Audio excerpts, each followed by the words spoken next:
concluir el tercer año de su gobierno, el presidente Daniel Ortega ha emitido un decreto presidencial con el expreso objetivo de garantizar el funcionamiento normal de todos los poderes del Estado. De acuerdo a la Constitución Política de la República, los poderes del Estado son electos por la Asamblea Nacional. En general hay alrededor de unos 50 cargos o quizás más que tienen un rango constitucional, es decir, que deben ser electos por una mayoría calificada de diputados en la Asamblea Nacional. En este momento nadie tiene la mayoría ni siquiera para hacer por sí solo el quórum de ley, menos aún para elegir magistrados o elegir otro tipo de funcionarios constitucionales, para lo cual se requieren 56 votos.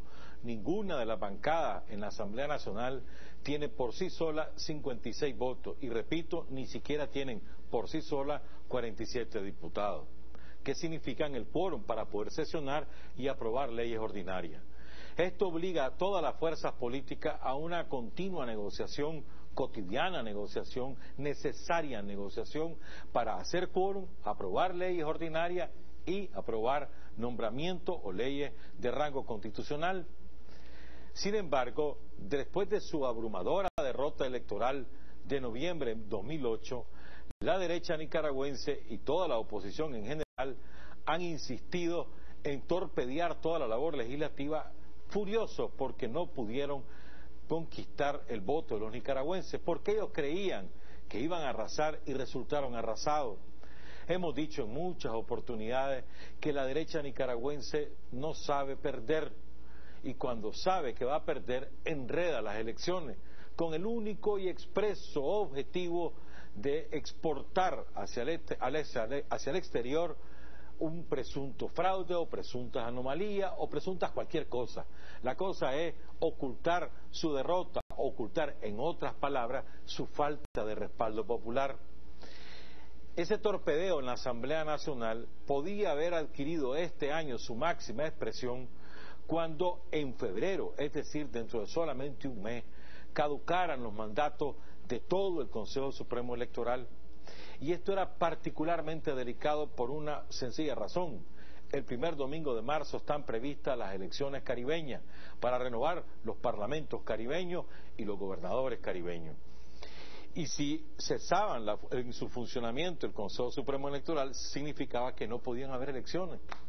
Y si no podían haber elecciones, disfrutaba la oposición, y eso era una falta de responsabilidad del Estado de Nicaragua, que ni siquiera pudiera garantizar los procesos electorales en la región caribeña, tan abandonada históricamente por todo tipo de gobiernos neoliberales.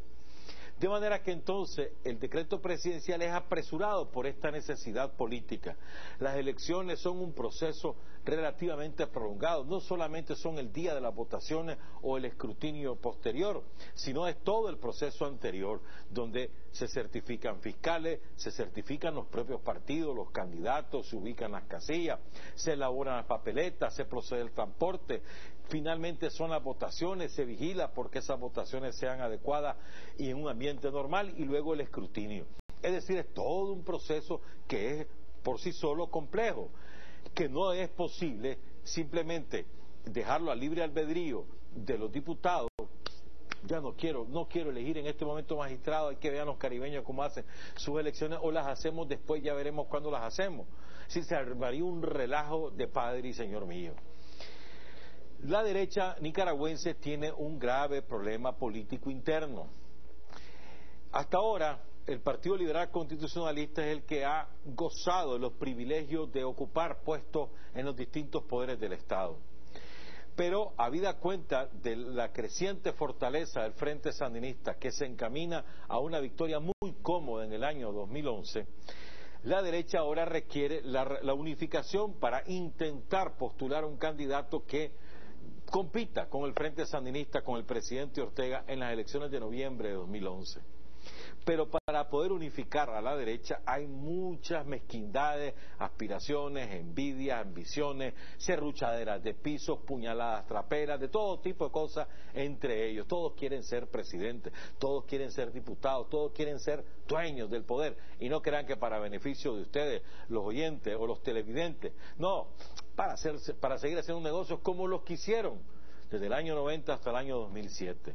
Pues bien, entonces en ese pleito, un sector de la oposición le ha condicionado al PLC que si quiere unidad para competir contra el Frente Sandinista en el 2011, entonces tienen que compartir sus cuotas de poder en los poderes del Estado, en todos esos cargos que no han sido electos por la Asamblea Nacional, que ni siquiera han sido convocados para elegir a los correspondientes magistrados, compartir, decía, todos esos magistrados entre todos ellos. Y entonces aquí viene el pleito. Habrá que ver si Arnoldo Alemán está dispuesto a ceder parte de sus cuotas de poder a Eduardo Montealegre o a los minúsculos partidos que ahora le acompañan. Habrá que ver. Entonces, en esa disputa no han querido convocar. Como ellos no se ponen de acuerdo, han paralizado de hecho el proceso institucional de convocatoria de estos funcionarios constitucionales y ponen en riesgo irresponsablemente las elecciones caribeñas. Pero en mi opinión las cosas van mucho más allá. En mi opinión, la derecha nicaragüense tenía la idea de si le daba éxito esto de cancelar las elecciones caribeñas por la orfandad del Consejo Supremo Electoral, después apostar a la Corte Suprema de Justicia y a la Contraloría General de la República y a la Superintendencia de Bancos, como ya lo hizo con la Procuraduría de Derechos Humanos, que desde diciembre no tiene procurador.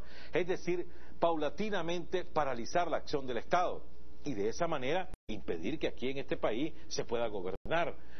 ¿Y por qué lo querían hacer, en mi opinión? Porque están sabidos que la van a perder también las elecciones del 2011. Entonces las quieren enredar desde ahora enredarla, porque la derecha nicaragüense no es demócrata. La democracia, una de las obligaciones de los demócratas es saber ganar y saber perder, como lo hemos hecho los sandinistas. Supimos perder en el 90, nos robaron las elecciones en el 96, supimos perder en el 2001 y supimos ganar en el 2006. De manera que ahora le toca a la derecha, pero no le gusta. Ellos, cuando no logran ganar, quieren arrebatar, es decir, robar. Y si no los dejamos que nos roben, entonces le enredan y se ponen como víctimas. En ese camino, ese es el camino que tienen trazado. Esa es la ruta que tienen trazada para el 2011. Por supuesto, nada de eso lo inventan ellos. Tienen una embajada aquí en la carretera sur que les hace el plan de trabajo y el cronograma para lograr esos objetivos. Entonces, de manera que el decreto presidencial del sábado simplemente ha colocado freno a esa aspiración de la derecha nicaragüense de desestabilizar el funcionamiento del Estado. Ahora viene la negociación política, algo a lo que el Frente Sandinista ha insistido desde el 10 de noviembre de 2008, es decir, un día después de las elecciones municipales. Ahora sentémonos a negociar lo que hay que negociar, o reformas constitucionales o lo que conviene en la elección de funcionarios constitucionales. Es la obligación de las fuerzas políticas ponerse de acuerdo. El presidente Ortega no ha nombrado magistrado, ningún funcionario, simplemente ha dicho, mientras la Asamblea Nacional no elija, sigan los funcionarios electos. Hasta que la Asamblea se ponga de acuerdo y elijan a los nuevos, estarán esos funcionarios electos. Bien por el presidente Ortega. Fernando Gordillo nos enseñó que la lucha es el más alto de los cantos y con María Luisa, unidos somos invencibles.